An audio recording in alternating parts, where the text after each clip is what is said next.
வணக்கங்க. இப்போ நம்ம ரீசெண்டாக தமிழ்நாடு கவர்மெண்ட் ஒரு ஜாப் அப்டேட் விட்டிருக்காங்க. அதை பற்றி தான் நம்ம இப்போ பார்க்க போகிறோம். இது பஞ்சாயத்து ஆஃபீஸ் வேலைவாய்ப்பு 2025. ஓகேங்களா? இதோட தகுதின்னு பார்த்தோம்னா 10th பாஸ் பண்ணியிருந்தா போதும். இதில் எந்த ஒரு எக்ஸாம்ஸும் இல்லை, ஒன்லி இன்டர்வியூ மட்டும்தான். சேல்ரி பார்த்திங்கன்னா 11,500லேருந்து 35,000 வரையும் சொல்லியிருக்காங்க. லாஸ்ட் டேட் நவம்பர் 9 வரையும் கொடுத்துருக்குறாங்க. இதில் எந்த ஒரு ஃபீஸும் அப்ளிகேஷன் ஃபீஸ் கிடையாதுங்க. இதில் மொத்தம் வேக்கன்சின்னு பார்த்தோம்னா நம்ம கிராம உதவியாளர் பணிக்கு 1483 ஜாப் வேக்கன்சி விட்டுருக்குறாங்க.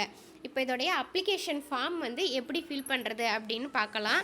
கிராம உதவியாளர் பணிக்கான விண்ணப்பத்துக்கு ஃபஸ்ட்டு இதில் நம்மளுடைய ஃபோட்டோ ஒட்டிக்கணும். அதாவது ரீசெண்ட் டைமில் 3 மாதத்துக்குள்ளே எடுக்கப்பட்ட ஃபோட்டோ தான் இதில் ஒட்டணும், பார்த்துக்கோங்க.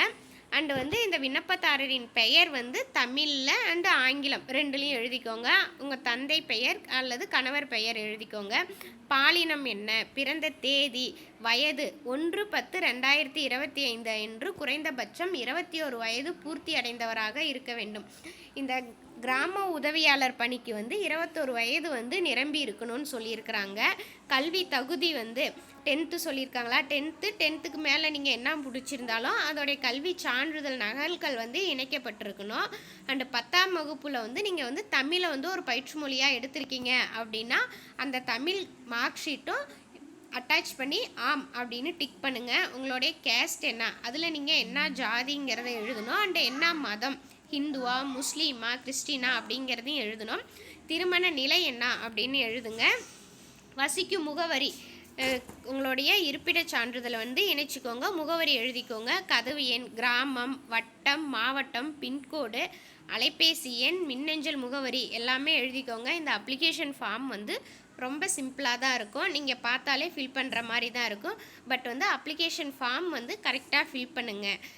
அண்டு நீங்கள் பிஎஸ்டிஎம் இடஒதுக்கீடு கோருகிறீரா அப்படின்னா அதுக்கு ஆம் அப்படின்னா அதற்கான சான்றை ஆல்ரெடி டிஎன்பிஎஸ்சி அப்ளை பண்ணலாம் வாங்கி வச்சுருப்பீங்க.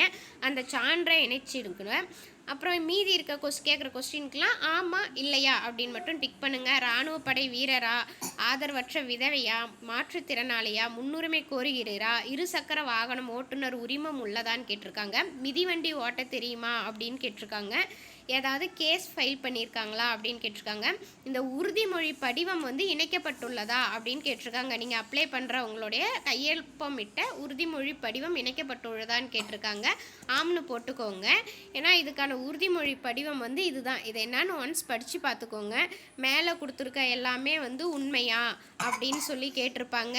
அண்ட் தவறாக இருந்தால் தேர்வின் எந்த நிலையிலும் எனது விண்ணப்பம் நிராகரிக்கப்படும் என்பதை நான் நன்கு அறிவேன். உங்களுடைய டீட்டெயில்ஸ் எல்லாமே உண்மையாக இருக்கணும். அது ஏதாவது ஒரிஜினல் இல்லை அப்படின்னு அவங்க கண்டுபிடிச்சிட்டாங்கன்னா உங்களுடைய ஃபார்மை அவங்க ரிஜெக்ட் பண்ணிவிடுவாங்க.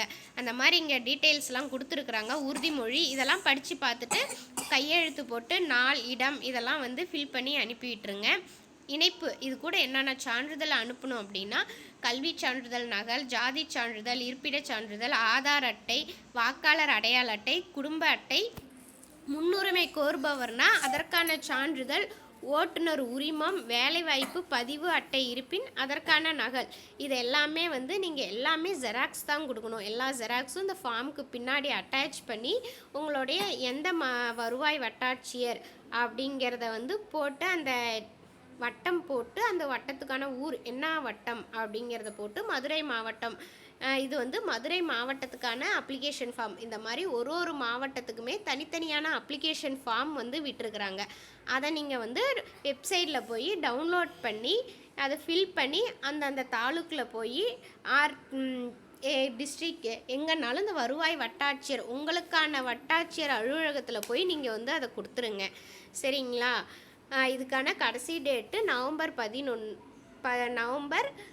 9 அதை நல்லா ஞாபகம் வச்சுட்டு நீங்கள் அதுக்கு முன்னாடியே நீங்கள் கொண்டு போய் கொடுத்துருங்க. இதுக்கு எந்த ஒரு ஃபீஸுமே கிடையாது, ஒன்லி இன்டர்வியூ மட்டும்தான். ஸோ இதை எல்லோரும் யூஸ் பண்ணிக்கோங்க. ஃபர்தராக இதுக்கு எந்த வெப்சைட்டில் போகணும் அப்படிங்கிற டீட்டெயில்ஸ் எல்லாமே நான் டிஸ்கிரிப்ஷனில் அந்த வெப்சைட்டை கொடுக்குறேன். நீங்கள் போய் ஒன்ஸ் அந்த வெப்சைட்குள்ளே போய் நீங்கள் உங்களுடைய அப்ளிகேஷன் ஃபார்ம், உங்கள் டிஸ்ட்ரிக்டான அப்ளிகேஷன் ஃபார்மை நீங்கள் டவுன்லோட் பண்ணி அதை ஃபில் பண்ணி நீங்கள் அந்த டேட் முடிகிறதுக்குள்ளே கொடுத்துருங்க. Okay, thank you.